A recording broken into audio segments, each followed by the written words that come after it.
There is a silent tax you pay every single day when you lack confidence. It's the idea you kept quiet in class because you were terrified of sounding stupid. It's the girl you let walk right past you because your throat went dry.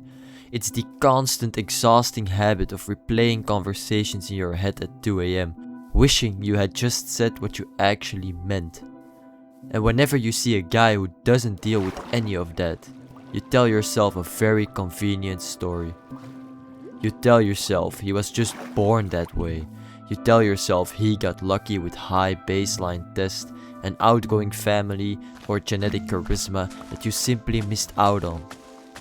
You treat this confidence like a blood type, something he has and you don't. So what do? You accept the identity of the quiet guy. You retreat behind your screen, order your food on apps to avoid talking to people, and scroll through social media watching other guys live out the active life you want. Here's the truth nobody breaks down for you. Nobody is born confident. Confidence isn't a personality trait built into your DNA. It's a psychological byproduct of survived friction. Waiting to feel ready before you take action is an endless loop designed to keep you weak. Today, we need to talk about why your brain doesn't trust you yet, and how to build an unshakable self-worth before this year slips away. Your subconscious mind doesn't listen to what you say, it only watches what you do. Think of your brain like a strict bank auditor. Every single day it runs a quiet audit on your behavior. When you set an alarm for 6:30 AM and hit snooze 3 times, the auditor writes down unreliable. When you swear you're going to hit the gym after work but settle for 2 hours of video games instead, the auditor writes down lacks discipline. When you pull out your phone to look busy the moment the room gets quiet, it writes down coward. By Sunday night, your internal auditor hands you a thick folder of evidence proving that you cannot be trusted. This is why positive affirmations fail. You can stand in front of a mirror, look yourself in the eye and chant, "I am strong, I am magnetic," all day long. It will never work because your auditor immediately pulls out the file and says, "No, you aren't. Here are 40 examples from this week alone showing that you break the second things get hard." Real confidence isn't about convinced optimism. It's self-trust. It's the quiet certainty that when you make a commitment to yourself in private, you follow through regardless of how you feel. We are living through the most comfortable era in human history, and it is quietly destroying your nervous system. Previous generations were forced into friction.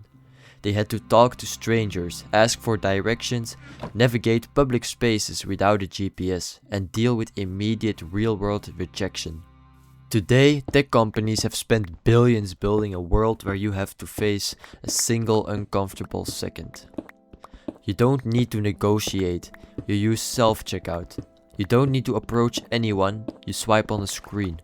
You don't have to sit with awkward silence. You pull out a glowing rectangle and flood your brain with cheap dopamine. Because you live in a friction deficit, your baseline tolerance for discomfort has hit 0. A 3-second pause in a conversation feels like a life or death crisis.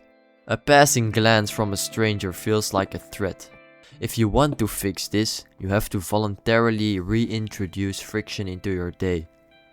The eye contact rule. When walking past people, look them in the eye. Hold it until they look away and give a brief nod. Stop looking down at the pavement. And first action principle. The second you feel hesitation in a group setting, whether it's raising your hand, joining a group or speaking up, give yourself 3 seconds to move before your brain builds an excuse. The main reason you freeze up in social situations isn't that you lack words, it's that your ego is ridiculously inflated.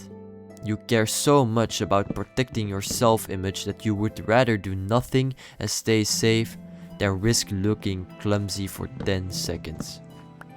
You treat every small interaction like high-stake performance where one wrong move ruins your value as a guy. You need to internalize two fundamental shifts. When you step into a conversation, the win is the act of stepping up, not the reaction of the other person. If you initiate and the interaction turns out dry or awkward, you still won. You exposed your nervous system to tension and survived.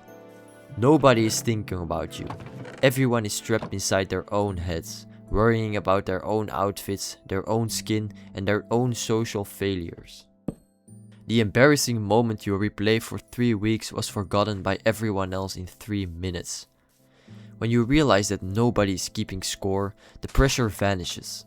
You stop seeking validation and start operating from a place of genuine curiosity and self-respect. Building real self-worth isn't a mysterious abstract process, it comes down to a daily 80-20 execution of framework. Spend the vast majority of your energy building object physical and mental strength. Lift heavy weights so your body develops physical presence. Read hard books so your vocabulary expands. Master a real valuable skill so you know you can solve hard problems. A guy who knows he can handle physical pain and complex work naturally carries a calm, dangerous confidence into every room he enters. Take that private strength and test it in a chaotic environment. Put yourself in rooms where you aren't the smartest or coolest guy. Join a combat sports gym where you are forced to get hit and reset. Sign up for events where you don't know anyone.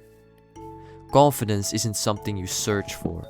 It's the residue left behind after you systematically conquer small fears over time. Brothers, time is moving whether you choose to step up or not. You can keep playing it safe, sitting in the back row of your own life, making excuses about your genetics and watching other guys build the relationships, careers and presence you want. Or you can start building your evidence stack today. You can keep these small promises, embrace the awkward moments, step through the friction and become a man who respects himself completely. Pick up the tools and get to work. Focus up and I'll see you in the next one.